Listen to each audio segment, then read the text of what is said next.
Hello guys, আসসালামু আলাইকুম। আশা করি আপনারা সবাই ভালো আছেন। আজকে আবার নতুন একটা ভিডিও নিয়ে হাজির হলাম। আর আজকে আমি খুবই মজাদার একটা খেসারি ডালের ভর্তা বানাবো। তো এই দেখুন, এখানে কিন্তু আমাদের 1 কৌটো ডাল।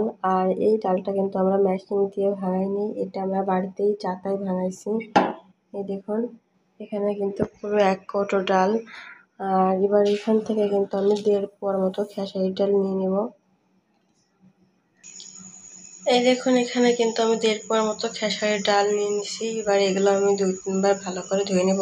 এই দেখুন বন্ধুরা, আমি কিন্তু ডালগুলো ভালো করে ধুয়ে নিয়েছি। আর এখানে কিন্তু কিছু ডাউলের সাথে কিছু খোসা আছে, আর এগুলো কিন্তু যায় না, যেহেতু আমরা বাড়িতে যাতাই বানাইছি, তাই কিন্তু কিছু খোসা থাকে। আর এবার এই ডালগুলো কিন্তু এখানে আমি একটা নতুন পলিথিন নিয়েছি। আর এই পলিথিনটা কিন্তু একদম ভালো, নতুন একদম। এবার এই পলিথিনের ভিতরে এই ডালগুলো উঠিয়ে নিব।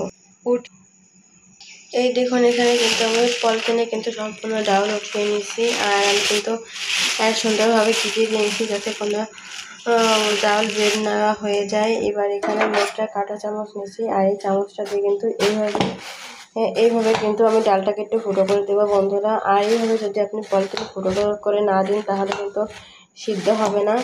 এই দেখুন, আমি কিন্তু কাঁটা চামচ দিয়ে কিন্তু ফুটো করে দিচ্ছি। 7 পাশ কিন্তু ঘুরিয়ে ঘুরিয়েই ফুটো করতেছি। এই দেখুন, তাহলে কিন্তু ডালগুলো সুন্দরভাবে সিদ্ধ হয়ে যাবে। এইভাবে কিন্তু আমি একটু ফুটো করে নিব। তো আমাদের ডালগুলো কিন্তু ফুটো করা হয়ে গেছে। আর এবার আমি ভর্তা দিয়ে দিব। আর এখানে কিন্তু আমি রাইস কুকারে কিন্তু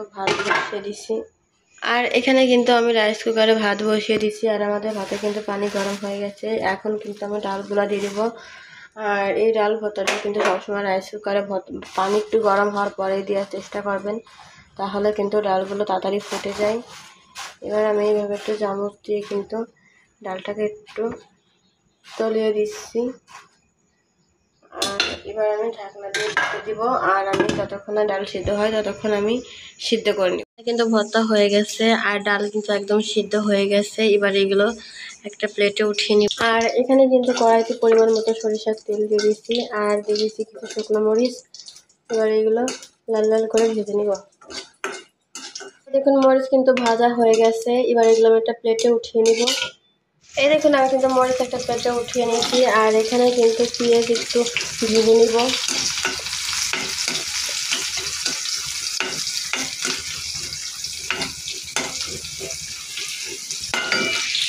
এই দেখুন, এখানে কিন্তু পেঁয়াজও ভেজে নিয়েছি, আর একটা প্লেটে উঠিয়ে নিয়েছি। তো এই দেখুন বন্ধুরা, এখন কিন্তু ডাউল উঠিয়ে নিয়েছে। আর এইভাবে ভর্তা দিলে কিন্তু একদম ডাউলের ভিতরে কিন্তু ভাত যায় না। এই দেখুন, এখন কিন্তু ধীরে ধীরে ভাতগুলো আলাদা করে বন্ধুরা। এখন কিন্তু পলিথিন থেকে কিন্তু খেসারি ডালগুলো কিন্তু একটা ডিশে ঢেলে নিচ্ছে।